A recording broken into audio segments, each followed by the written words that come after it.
नमस्कार, मैं मुकेश कुमार आप सभी का स्वागत करता हूं। काफ़ी दिनों के बाद रूबरू हो रहा हूं आपसे। आरपीएससी असिस्टेंट प्रोफेसर का एग्ज़ाम की डेट जल्द ही रिलीज़ होने वाली है।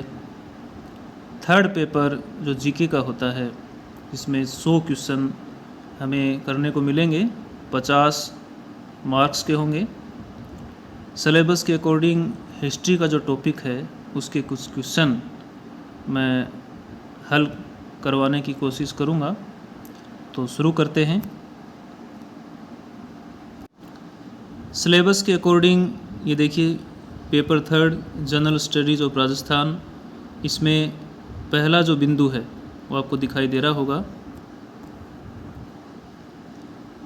एंशिएंट सिविलाइजेशन में निम्बाहेड़ा, बागोर और मंडिया मध्य पाषाण काल की सभ्यता है।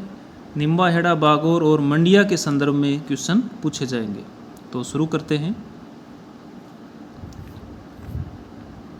पहला क्वेश्चन है, सर्वप्रथम मंडिया की खोज किसने की थी? तो मंडपिया या मंडिया एक ही बात है और बागोर सभ्यता से ही संबंधित हैं ये।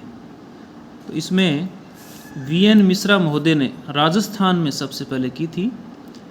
पोसेल और मिश्रा और लेसनिक वैसे तो सभी का योगदान है, लेकिन राजस्थान में वीएन मिश्रा महोदय ने सबसे पहले मंडपिया के बारे में बताया था। अगला क्वेश्चन, मंडपिया और बागोर किस जिले में है? आसान सा क्वेश्चन है, भीलवाड़ा जिले में स्थित है। अगला क्वेश्चन देखते हैं, मंडपिया किस नदी के किनारे पर स्थित है? तो मंडपिया है वो बनास नदी के किनारे पर स्थित है। अगला क्वेश्चन,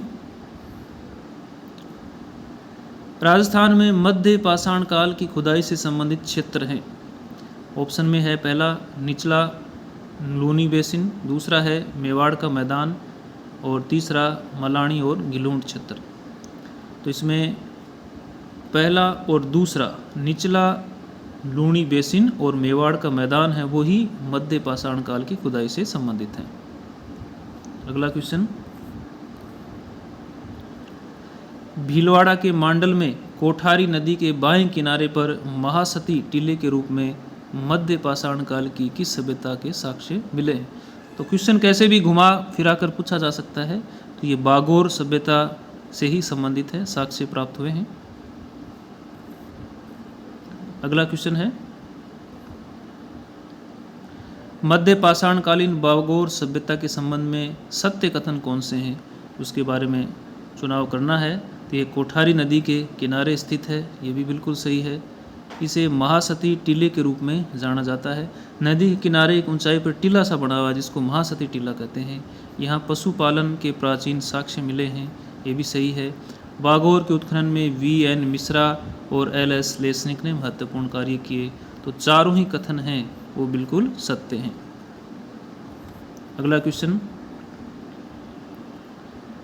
मध्य पाषाण काल की कौन सी सभ्यता महासती टीले के रूप में जानी जाती है? वैसे देखा जाए तो बागोर सभ्यता से ही संबंधित हैं सभी कथन। तो इसका भी सही आंसर है बागोर सभ्यता। अगला क्वेश्चन है,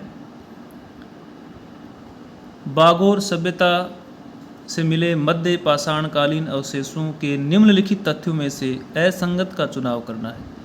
तो हमें क्वेश्चन में ये ध्यान में रखना है गलत पूछा गया है या सही पूछा गया है। पहला है चक्राकार झोपड़ी के अवशेष, दूसरा है एगेट व गार्नेट के मणिये, तीसरा है तांबे की तीर की नोक, भाला व सूरमा छड़ और चौथा है मानव समाधियाँ। तो इसमें ये चारों ही कथन हैं बिल्कुल सत्य हैं। अगला क्वेश्चन, कुंठित पृष्ठ ब्लेड्स और ल्यूनेट्स कैल्सिडोनी पत्थर हैं। एक तरफ बिल्कुल धार वाले पृष्ठ ब्लेड्स, कुंठित पृष्ठ ब्लेड्स, कम धार वाले ल्यूनेट्स कैल्सिडोनी, कैल्शियम से संबंधित जो छोटे उपकरण हैं और मणिये हैं, किस स्थल से प्राप्त हुए हैं? तो ये बागोर सभ्यता से ही प्राप्त हुए हैं।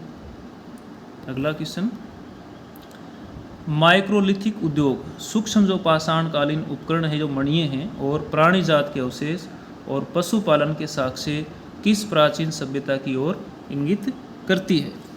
तो ये भी बागोर सभ्यता से ही संबंधित है। अगला question, Indus as the beginning में पोसेल ने बागोर सभ्यता की समयावधि बताई है 5000 से 600 ईसा पूर्व। अगला क्वेश्चन, बागोर से 60 किलोमीटर दक्षिण पूर्व में कदमाली नदी के किनारे किस सभ्यता के अवशेष प्राप्त हुए हैं? मंडपिया, निम्बाहेड़ा और बागोर। तो इसमें वैसे तो ये बागोर सभ्यता से संबंधित है, लेकिन निम्बाहेड़ा से बागोर से 60 किलोमीटर दक्षिण पूर्व की बात हो रही है, कदमाली नदी के बारे में, तो ये होगा निम्बाहेड़ा। अगला है, पशुपालन के साक्ष्य कहाँ से प्राप्त हुए हैं? तो पशुपालन के साक्ष्य ये भी बागोर सभ्यता ही है। ये क्वेश्चन पहले भी पूछा जा चुका है। और आज का लास्ट क्वेश्चन है, बागोर सभ्यता से प्राप्त साक्ष्य पाषाण काल के हैं, ताम्र पाषाण काल के हैं और लोह युग के हैं। तो तीनों ही युगों से संबंधित साक्ष्य प्राप्त हुए हैं, ए, ब और स तीनों होगा। तो ये 14 महत्वपूर्ण क्वेश्चन थे। आशा करता हूँ ये आपके लिए बहुत ही उपयोगी साबित होंगे। चैनल को सब्सक्राइब किएं, दोस्तों में शेयर करें। वीडियो देखने के लिए बहुत बहुत धन्यवाद। जय हिंद।